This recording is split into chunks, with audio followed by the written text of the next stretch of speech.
Hi everyone, I'm Sarah Ellis from Jesse James Beads, and today I have a really cool locket necklace project featuring beads from the Halloween collection from Jesse James Beads. These beads are available at select Walmart stores as well as jessejamesbeads.com. I hope you enjoy the project. Thanks for watching. Hi guys, today we're going to be creating a really cool beaded locket necklace featuring the Trick or Treat mix and the Nightmare Before Christmas haunted locket that opens left to right. Both of these are from the Halloween collection from Jesse James Beads and are available at Walmart as well as jessejamesbeads.com. In addition to the beads and our haunted locket, you're going to need 8 eye pins. You're going to need 14 6mm jump rings, 1 4mm jump ring, a clasp, and 2 sections of chain that are about 7.5 to 8 inches in length. You're also going to need 2 pairs of chain nose pliers as well as round nose pliers and a cutter tool. The Trick or Treat bead mix is a beautiful selection of orange and black, purple, green, blue, and pops of metal. There are large cage beads included in the mix. You're going to need 1 of the large cage beads, and I have pulled out 4 of the black cube beads as well as some of these really cool green beads. To get started, we're going to take a 6mm jump ring and place it between 2 pairs of chain nose pliers and twist to open our jump ring, and then we're going to thread that onto the top of our locket and close it back.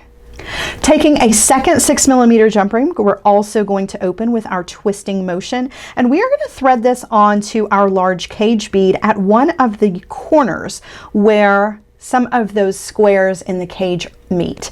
And then before we close that jump ring, we're going to thread that on to the 6mm jump ring that we just added to our locket, use our chain nose pliers, and close the jump ring. Now the center of our necklace is almost complete. We're going to use 2 more 6mm jump rings and a 4mm jump ring to create the connection point for the top of our center.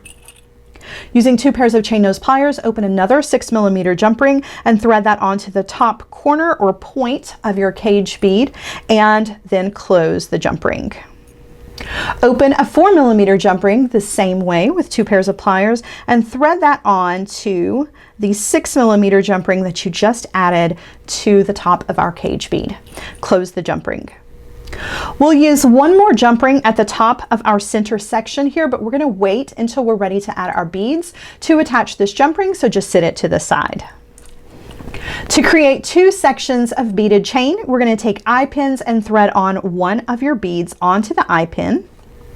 Use chain nose pliers or your finger to bend the wire where it is exiting the bead. Bring in your cutter tool and trim off the wire, leaving yourself 1/4 to 1/2 inch of wire.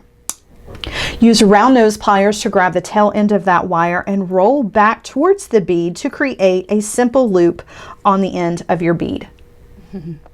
Repeat these steps with all of your beads so that your beads now have a simple loop on both ends. Separate your beads into 2 sections so that you have 2 green beads and 2 black beads on the left and 2 green beads and 2 green beads on the right. And we're going to use 6mm jump rings and our pliers, twisting open the jump rings, and create a beaded chain alternating the colors with each one. So we will open a jump ring and thread on a bead, close it back, and then add another bead. It will take 6 6mm jump rings to create your 2 beaded chain pieces. Now we're ready to attach our chain pieces to our pendant section. Using 2 pairs of chain nose pliers, open a 6mm jump ring, thread that on to that 4mm jump ring that we added to the top of our cage bead and pendant section. And before you close that jump ring, thread on 1 of your chain sections on the left and your chain section on the right, and then close your jump ring. Now the beaded center Y portion of our necklace is complete, and we're ready to add our chain to finish our necklace. Open a 6mm jump ring and thread it to the end of one of the beaded chains on one side of your necklace, and before you close the jump ring, thread on the end of one of your chain pieces and close the jump ring. Using chain nose pliers, repeat this step on the other side of your necklace so that you now have the 2 links of chain attached to your necklace. Use chain nose pliers to attach jump rings and your clasp at the other end of your chain pieces, and your necklace is complete. You have a beautiful haunted locket that you can give to your loved one for this Halloween season.